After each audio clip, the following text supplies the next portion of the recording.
Hello friends, मैं भवानी जुफाल अपने YouTube channel Bhanumati की पिटारे में आपका स्वागत करती हूँ। आज इस पिटारे से निकला है वह विचार का नाम है खाना बनाने का महत्व। हमने बहुत लोगों से सुना है खाना खाने के महत्व के बारे में, जैसे सात्विक खाना खाओगे तो आपके विचार भी सात्विक होंगे, या कहा जाए जैसा आहार वैसे विचार। पर मेरे ख्याल से किसी ने खाना बनाने के बारे में आपको कभी कुछ नहीं बताया होगा और ना ही कहा गया होगा।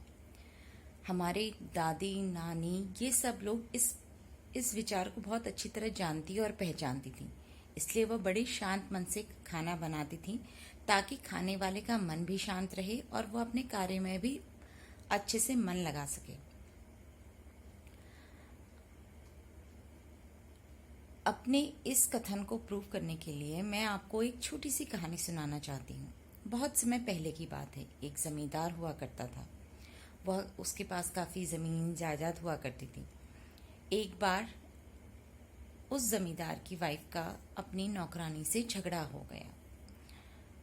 किसी बात पर बहस हो गई तो उसका जो मूड था वो खराब हो गया। दिन में उसे खाना बनाना था। उसी खराब मन से, उसी खराब मूड से उसने दिन में खाना बनाया। बनाने को उसने सब कुछ बनाया अपने पति के लिए, जो कि वो हर रोज बनाया करती थी। उसी तरह का उसने खाना अपने पति के लिए बनाया। पर कहीं ना कहीं उसके मन में वह क्रोध व्याप्त था जो उसको अपनी नौकरानी पर आया हुआ था और जिसे उसने उजागर नहीं किया हुआ था।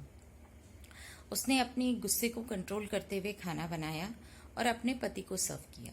जब जमींदार आया और उसने वह खाना खाया तो जमींदार का मन भी थोड़ा सा विचलित सा हो गया। फिर जमींदार जब वापस अपने काम पर जाता है तो वहां देखता है कि उसके मुनीम ने एक बही खाते में एक गलती कर रखी है। वह गलती ऐसी भी नहीं थी कि सुधारी ना जा सकी, पर जमींदार को बहुत गुस्सा आ गया।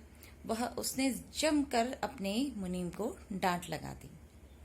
दूसरे दिन जब सारा मामला शांत हुआ तो जमींदार ने फिर उस बही खाते की तरफ देखा तो उसे एहसास हुआ कि ये इतनी बड़ी बात नहीं थी जितना उसने मुनीम जी को डांट दिया।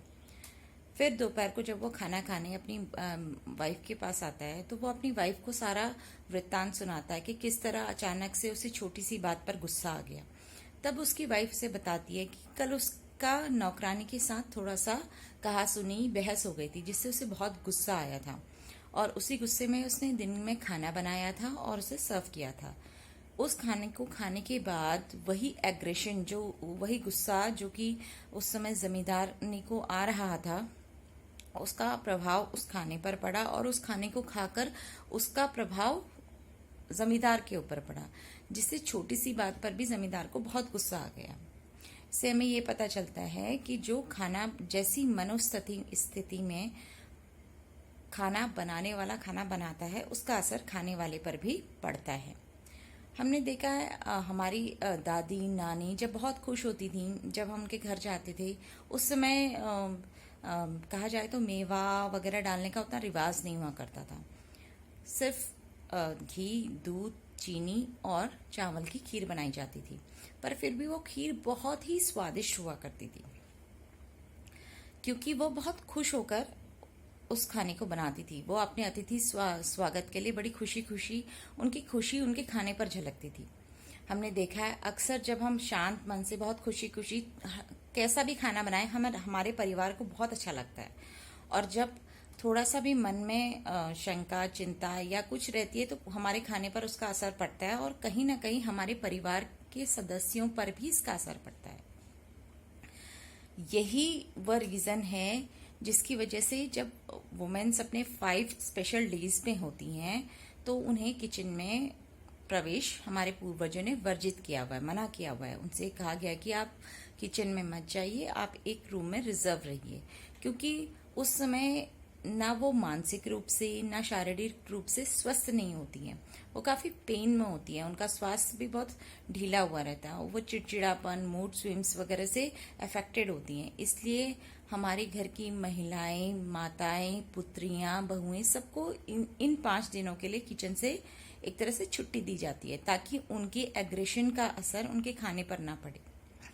घर गांव में देखा गया है कि अक्सर एक पर्टिकुलर बंदे को खाने की जिम्मेदारी दी जाती है, जिसे सिर्फ खाना बनाने, किचन का काम ये सब सौंपा जाता है, ताकि वो बाहर थकान या एग्रेशन या कुछ इसके चक्कर में ना पड़े और अच्छे से सिर्फ बाहर काम करने वालों के लिए अच्छे से खाना बनाए, ताकि उस खाने को खाकर सामने वाले का मन भी पॉजिटिव रहे, फ्रेश रहे और वो भी इसके इफेक्ट में ना आए। ये तो थे मेरे विचार। हो सकता है आज तक आपने इस बात पर गौर ना किया हो सकता है आपने इस पर गौर किया हो पर यह आपको इतना इम्पोर्टेंट ना लगा हो। हर किसी के अपने नजरिए हैं। मेरे नजरिए के हिसाब से अगर खाना खाने का महत्व है तो खाना बनाने का भी बहुत महत्व है।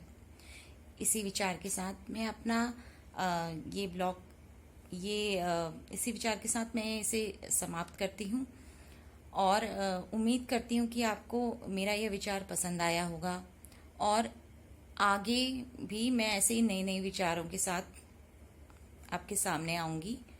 अगर आपको ये पसंद आया तो please like, share and subscribe कीजिएगा और अगर ना भी पसंद आए तो कमेंट करना मत भूलिएगा। धन्यवाद।